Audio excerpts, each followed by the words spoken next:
আসসালামু আলাইকুম। অবিরাম বাংলার সংবাদে সবাইকে স্বাগত জানাচ্ছি। আমি শারমিন সালাম। শুরুতেই বিআরবি কেবলস সংবাদ শিরোনাম। বিহারে বন্যার আশঙ্কায় ফারাক্কার সব গেট খুলে দিয়েছে ভারত। আপাতত বাংলাদেশের শঙ্কা নেই বলছেন বিশেষজ্ঞরা।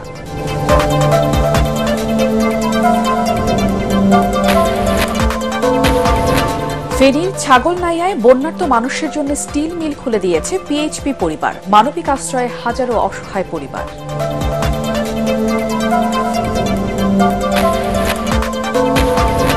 এবং প্রয়োজনীয় সংস্কারের পর অবাধ সুষ্ঠু অংশগ্রহণমূলক নির্বাচন আয়োজনই অন্তর্বর্তী সরকারের মূল লক্ষ্য বললেন প্রধান উপদেষ্টার প্রেস সচিব।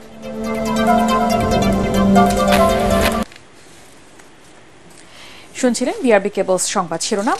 এবারে বিস্তারিত। তুমুল বৃষ্টির ফলে বিহারের গঙ্গা নদীতে পানি প্রবাহ বেড়ে যাওয়ায় ফারাক্কা বাঁধের ১০৯টি গেট খুলে দিয়েছে ভারত। বিপদসীমা ছাড়িয়ে পানির উচ্চতা সেখানে এখন ৭৬ ফুট। তবে সবগুলো গেট খুলে দেয় বাংলাদেশের উত্তরাঞ্চলের চাঁপাইনবাবগঞ্জ, রাজশাহী, পাবনা সহ যেসব জেলায় বন্যার আশঙ্কা করা হয়েছিল তা এখনো হয়নি। পদ্মা নদীতেও পানি প্রবাহ অস্বাভাবিকভাবে বাড়েনি। এরপরও আগামী ২-৩ দিন পরিস্থিতি খুব সতর্কতার সাথে পর্যবেক্ষণের কথা জানিয়েছেন পানি উন্নয়ন বোর্ডের কর্মকর্তারা। ভারতের পররাষ্ট্র মন্ত্রণালয়ের মুখপাত্র রণধীর জশওয়াল গতকাল এক বিবৃতিতে বলেছেন, ভুল বোঝাবুঝি সৃষ্টি করতে ফারাক্কা ব্যারেজের গেট খুলে দেওয়ার বিষয়ে সামাজিক যোগাযোগ মাধ্যমে ভুয়া ভিডিও, গুজব এবং ভীতি ছড়ানো হচ্ছে। ফারাক্কার সব গেট খোলায় স্বাভাবিক গতিপথে নদীর ভাটিতে পদ্মায় ১১ লাখ কিউসেক পানি প্রবাহিত হবে, যাতে বন্যা বা প্লাবনে আতঙ্কিত হবার মতো কিছু নেই। তবে যদি ভারী বৃষ্টিপাত অব্যাহত থাকে তাহলে বন্যার ভয়াবহতা উত্তরাঞ্চলে ছড়িয়ে পড়তে পারে বলে জানান দেশের নদী গবেষকরা। এই গেটগুলো খুলে দেওয়ার কারণে আপাতত এই পানিতে বন্যা হওয়ার কোনো আশঙ্কা নেই। কিন্তু যদি বৃষ্টিপাত হয় এবং সেই বৃষ্টিপাত এতটা বেশি হয় যাতে করে গঙ্গা, পদ্মা এই পানি ধারণ করতে না পারে, তখন বন্যা হবে। আমরা ভারতের কাছে সবসময় যেটা প্রত্যাশা করি, বাংলাদেশের উজানে ভারতের যতগুলো নদীতে যত বাঁধ দেওয়া আছে, যাতে করে ওরা যখন এই বাঁধের গেটগুলো খুলে দেয় তখন যেন বাংলাদেশকে তারা জানিয়েই করে। ভয়াবহ বন্যা কবলিত এলাকাগুলোতে প্রশংসনীয় মানবিক সেবা নিয়ে অসহায় মানুষের পাশে দাঁড়িয়েছে দেশের অন্যতম শিল্প গ্রুপ পিএইচপি। ফেনী ছাগলনাইয়ায় অবস্থিত গ্রুপটির ইন্টিগ্রেটেড স্টিল মিলস খুলে দেওয়া হয়েছিল সেখানকার বানভাসী মানুষের আশ্রয়ের জন্য। ওই কারখানায় আশ্রিত কয়েক হাজার বন্যার্ত মানুষকে খাবার, চিকিৎসা, ওষুধ এবং জরুরি সহায়তাও দিয়েছে পিএইচপি পরিবার। ফেনী ঘুরে আবুল হাসনাদের পাঠানো রিপোর্ট জানাচ্ছেন আশিকুর রহমান। বন্যায় সবচেয়ে বেশি ক্ষতিগ্রস্ত ফেনীর ছাগলনাইয়া, ফুলগাজী ও পরশুরাম উপজেলা। এসব উপজেলার প্রায় ৯৫% এলাকা ছিল পানির নিচে। তবে বানভাসী অসহায় মানুষদের আশ্রয় এবং ভরসার জায়গা হয়ে উঠেছে ছাগলনাইয়ায় অবস্থিত দেশের অন্যতম শিল্প গ্রুপ পিএইচপি ফ্যামিলির ইন্টিগ্রেটেড স্টিল মিলস। গত বৃহস্পতিবার থেকে এ পর্যন্ত কারখানাটিতে আশ্রয় নেয় হাজারো মানুষ।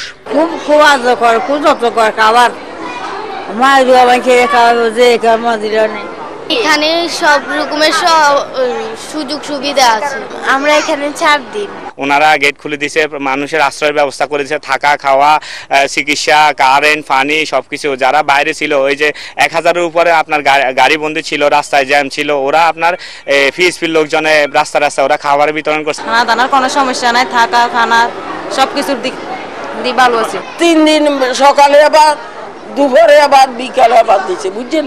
পিএইচপি তাদের কর্মীদের 5 তলা আবাসিক ভবন ও অফিস ভবনও ছেড়ে দিয়েছে বানভাসী মানুষদের থাকার জন্য। দেয়া হচ্ছে 3 বেলা খাবার ও অন্যান্য সহায়তা।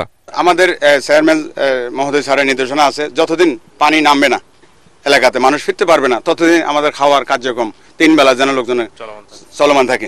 এ ধরনের সহায়তার কারণে পিএইচপি কারখানার আশ্রিতরা বন্যা দুর্গত অন্যান্য আশ্রয় কেন্দ্রের তুলনায় স্বস্তি ও স্বাচ্ছন্দ্যে ছিলেন। বিশুদ্ধ পানি এবং চিকিৎসারও সংকট ছিল না তাদের। Bureau report, ATN Bangla. এদিকে লক্ষ্মীপুরেও বন্যা পরিস্থিতির আরও অবনতি হয়েছে। কয়েক ফুট পানির নিচে বিস্তীর্ণ জনপদ। এই জেলা সহ দুর্গত অন্যান্য এলাকায় বন্যার্তদের সহায়তায় সেনাবাহিনী, শিক্ষার্থী, বিভিন্ন স্বেচ্ছাসেবী প্রতিষ্ঠান যেমন ত্রাণ সহায়তায় এগিয়ে এসেছে, তেমনি স্থানীয় প্রশাসন থেকেও দেয়া হয়েছে খাবার, ওষুধ ও নগদ টাকা। তবে পরিবহন ব্যবস্থা পর্যাপ্ত না থাকায় তা দুর্গত এলাকায় মানুষের মাঝে পৌঁছানো যাচ্ছে না। এদিকে আশ্রয় কেন্দ্রে বাড়ছে পানিবাহিত নানা রোগ। এদিকে কুমিল্লার দুর্গত এলাকা পরিদর্শন করেছেন স্বরাষ্ট্র উপদেষ্টা। প্রতিনিধিদের পাঠানো তথ্য ও ছবিতে জানাচ্ছেন জাহিদুল আলম। ভয়াল বন্যায় দেশের বিভিন্ন জেলার গ্রামীণ সড়ক অবকাঠামোয় ধস নেমেছে। ব্যাপক ক্ষতি হয়েছে রাস্তা, কালভার্ট, সেতুর। মারাত্মক ক্ষতি হয়েছে রোপা, আমন, আউশ ও গ্রীষ্মকালীন ফসলের। ভেসে গেছে মৎস্য খামার। এমন পরিস্থিতিতেও ঘুরে দাঁড়ানোর চেষ্টা করছেন বানভাসী মানুষেরা। 3 দিন ধরে নোয়াখালীর বন্যার পানি রহমতখালী ও ডাকাতিয়া খাল হয়ে লক্ষ্মীপুরে ঢুকছে। এতে জেলার বন্যা পরিস্থিতির আরও অবনতি হয়েছে। 4 থেকে 6 ফুট পানিতে ডুবে আছে বিস্তীর্ণ জনপদ। পানিবন্দী অন্তত 8.5 লাখ বাসিন্দা। গোমতী বাঁধ ভাঙার 5ম দিনেও পানি কুমিল্লার বুড়িচং, ব্রাহ্মণপাড়া উপজেলার বিস্তীর্ণ এলাকা প্লাবিত করছে। বিপদসীমার উপর দিয়ে প্রবাহিত হচ্ছে নদীর পানি। দেশের বিভিন্ন স্থান থেকে দুর্গতদের জন্য ত্রাণ আসলেও তা পরিবহনের জন্য পর্যাপ্ত নৌকা ও ট্রলার না থাকায় দুর্গত এলাকায় পৌঁছানো যাচ্ছে না। এদিকে কুমিল্লার এই দুর্গত এলাকা পরিদর্শন করেন স্বরাষ্ট্র উপদেষ্টা অবসরপ্রাপ্ত লেফটেন্যান্ট জেনারেল জাহাঙ্গীর আলম চৌধুরী। তাদের তো অবশ্যই পুনর্বাসন করা হবে, বাট এটা কি একটু সময় দিতে হবে। ধরেন একটু সময়ের তো ব্যাপার, এটা তো তাড়াহুড়া করে কোনো কিছুতে করা যাবে না। পাহাড়ি জেলা খাগড়াছড়িতে জেলা সদর ছাড়াও দীঘিনালা, রামগড় ও মহালছড়ি উপজেলায় ক্ষতির পরিমাণ বেশি। ক্ষতিগ্রস্ত গ্রামীণ সড়ক অবকাঠামো, কৃষিখাত ও কাঁচা বাড়িঘর। কিছু এলাকায় পানি নেমে গেলেও মানবেতর জীবনযাপন করছেন আশ্রয় কেন্দ্রের বাসিন্দারা। ফেনীতে বন্যা পরিস্থিতি এখনো অপরিবর্তিত। জেলার 90 ভাগেরও বেশি এলাকা ডুবে থাকায় ভেসে গেছে লাখো মানুষের ঘরবাড়ি, আসবাবপত্র ও গবাদি পশু। আশ্রয় কেন্দ্রগুলোতে দেখা দিয়েছে খাদ্য, বিশুদ্ধ খাবার পানি ও ঔষধ সংকট। তবে হবিগঞ্জে খোয়াই নদীর পানি বিপদসীমার নিচ দিয়ে প্রবাহিত হওয়ায় সার্বিক বন্যা পরিস্থিতির কিছুটা উন্নতি হয়েছে। 125টি আশ্রয় কেন্দ্রের মধ্যে চালু রাখা হয়েছে 8টি। জাহিদুল আলম, এটিএন বাংলা।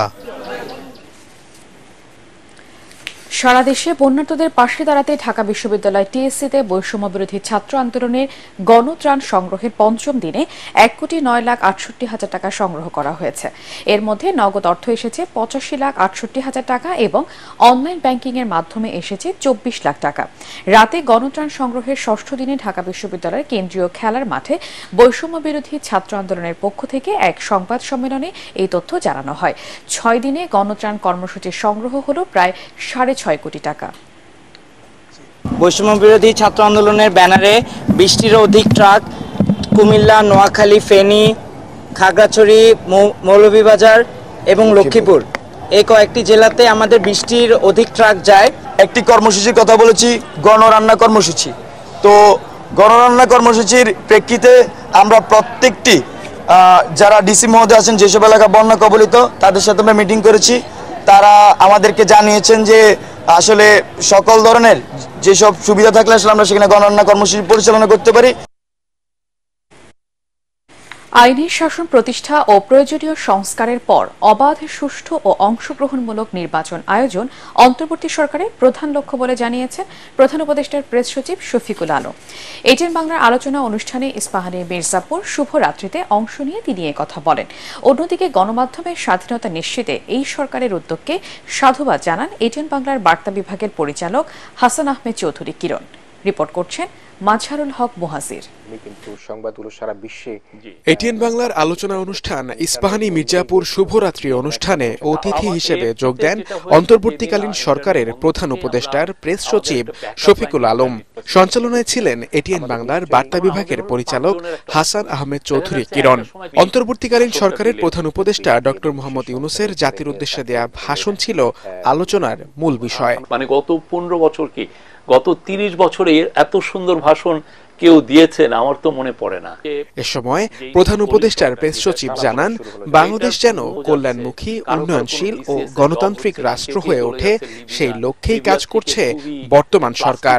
এই গভর্নমেন্টের মূল যে লক্ষ্য সেটা হচ্ছে যে খুব ভাইটাল কিছু রিফর্ম, যেটা বাংলাদেশকে একটা, উনি পলিটিক্যাল সেটেলমেন্টের কথা বলেছেন, এমন ভাইটাল রিফর্ম আমরা করব যেটার জন্য সত্যিকার অর্থে পুরো জনগণ উপকৃত হয়, বা যে ইলেকশনটা হয় সেটা যেন ফ্রি, ফেয়ার, পার্টিসিপেটরি হয়, সবাই যেন এটাকে খুব স্বতঃস্ফূর্তভাবে পার্টিসিপেট করে, তাদের গভর্নমেন্টকে নিয়ে আসতে পারে। তিনি বলেন, বিচার বিভাগ ও গণমাধ্যমের স্বাধীনতা সহ দেশের আর্থিক খাতের সংস্কার অন্তর্বর্তী সরকারের অন্যতম লক্ষ্য।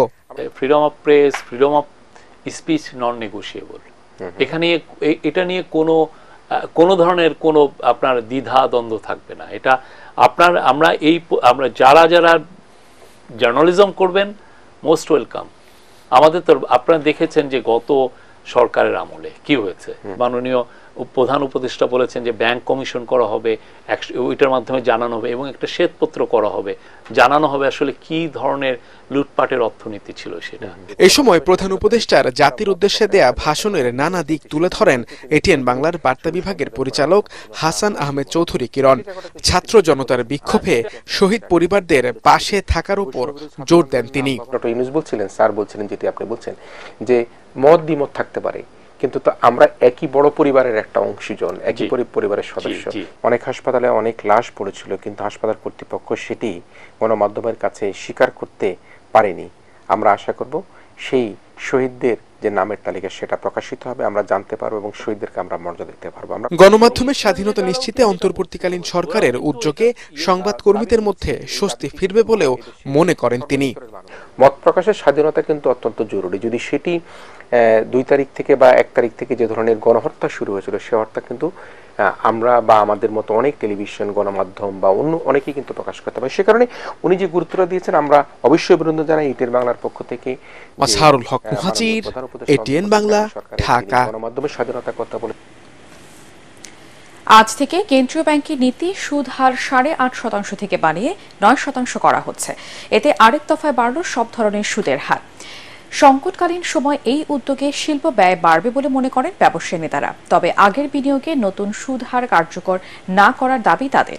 সাময়িক খরচ বাড়লেও এই পদক্ষেপে দেশে মূল্যস্ফীতি কিছুটা কমবে বলে আশা অর্থনীতিবিদদের। বেশি ইন্টারেস্ট রেট দিয়ে টাকা নেই, তাহলে এই ইন্টারেস্ট রেটটা কিন্তু আমার ওই আমদানিকৃত পণ্যের উপরে কিন্তু পড়লে স্বাভাবিকভাবেই সেটার মূল্য কিন্তু বাড়বে, কমবে না। সাম্প্রতিক বন্যায় ব্যাপক ক্ষয়ক্ষতির চিত্র ফুটে উঠেছে পার্বত্য জেলা খাগড়াছড়িতে। সবচেয়ে বেশি ক্ষতিগ্রস্ত হয়েছে সড়ক অবকাঠামো, কৃষিখাত ও কাঁচা ঘরবাড়ি। পানি নেমে যাওয়ার 4 দিন পরেও ঘুরে দাঁড়াতে পারেনি বানভাসী পরিবারগুলো। খাগড়াছড়ি প্রতিনিধি আবু দাউদের রিপোর্ট জানাচ্ছেন তামান্না জেনিফার। পরপর 3 দফার বন্যায় ব্যাপক ক্ষতির মুখে পার্বত্য জেলা খাগড়াছড়ি। জেলা সদর ছাড়াও দীঘিনালা, রামগড় ও মহালছড়ি উপজেলায় বন্যা কবলিত হওয়ার সংখ্যা বেশি। জেলা ত্রাণ ও দুর্যোগ ব্যবস্থাপনা সূত্র অনুযায়ী জেলায় কম বেশি ক্ষতিগ্রস্ত হয়েছে 40,000 পরিবার। বন্যার পানি নেমে যাওয়ার পর ধীরে ধীরে স্পষ্ট হচ্ছে ক্ষয়ক্ষতির পরিমাণ। বিনষ্ট হয়েছে অসংখ্য কাঁচা ও আধা পাকা ঘরবাড়ি।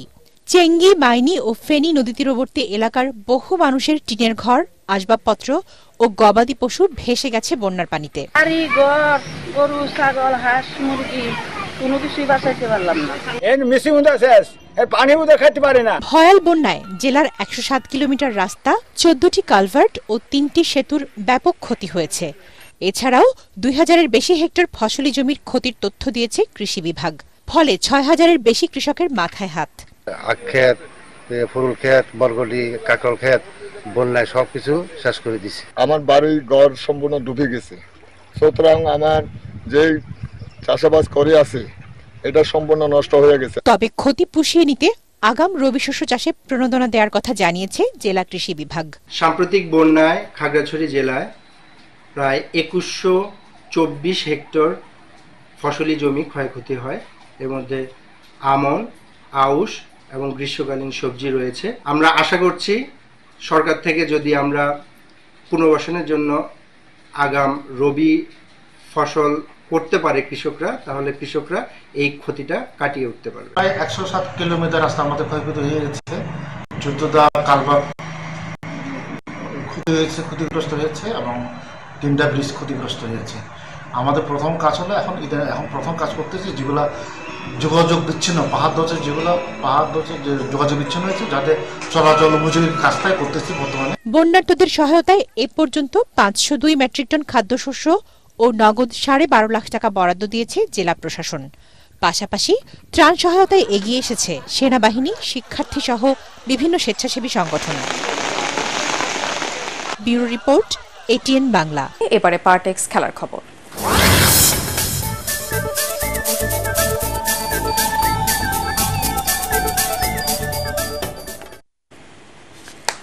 স্প্যানিশ লা লিগায় রাতে রায়ো ভায়াকানোর মুখোমুখি হবে বার্সেলোনা। 2 ম্যাচের 2টিতেই জিতেছে কাতালানরা, হারিয়েছে ভ্যালেন্সিয়া এবং অ্যাথলেটিকো বিলবাওকে।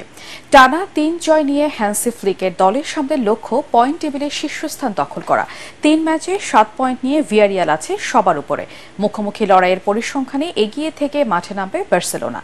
19 সাক্ষাতে লেভান্ডোভস্কি, রাফিনহারা জিতেছে 14 ম্যাচে। ইনজুরির কারণে ফাতি, গাভি সহ নিয়মিত একাদশের 5 জন খেলতে পারছে না বার্সেলোনায়। রাত 1টায় মাঠে নামবে 2 দল। টাইব্রেকারে ভারতকে 4-3 গোলে হারিয়ে সাফ অনূর্ধ্ব 20 ফুটবলের ফাইনালে উঠেছে বাংলাদেশ। কাঠমান্ডুর আনফা কমপ্লেক্সে খেলার 36 মিনিটে আসাদুল মোল্লার গোলে এগিয়ে যায় মারুফুল হকের শিষ্যরা। খেলায় সমতায় ফিরতে মরিয়া হয়ে ওঠে ভারত। অবশেষে 75 মিনিটে রিকি মিতি হবাম এনে দেন কাঙ্ক্ষিত গোল। ইনজুরির সময় কামাচই মার্মা লাল কার্ড দেখলে 10 জনের দলে পরিণত হয় বাংলাদেশ। খেলা গড়ায় টাইব্রেকারে, সেখানে ভারতের প্রথম শটে ফিরিয়ে দেন মোহাম্মদ আসিফ। এরপর চতুর্থ শট রুখে দিয়ে দলকে ফাইনালে তোলেন এই গোলরক্ষক। শিরোপা নির্ধারণী ম্যাচে নেপালের মুখোমুখি হবে লাল সবুজ দলের প্রতিনিধিরা। শেষ করার আগে বিআরবি কেবলস সংবাদ শিরোনাম আরেকবার। বিহারে বন্যার আশঙ্কায় ফারাক্কার সব গেট খুলে দিয়েছে ভারত। আপাতত বাংলাদেশের শঙ্কা নেই বলছেন বিশেষজ্ঞরা।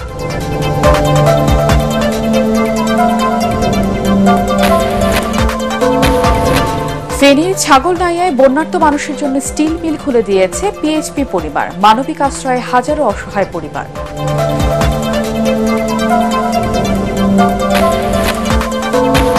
এবং প্রয়োজনীয় সংস্কারের পর অবাধ, সুষ্ঠু ও অংশগ্রহণমূলক নির্বাচন আয়োজনে অন্তর্বর্তী সরকারের মূল লক্ষ্য বললেন প্রধান উপদেষ্টার প্রেস সচিব।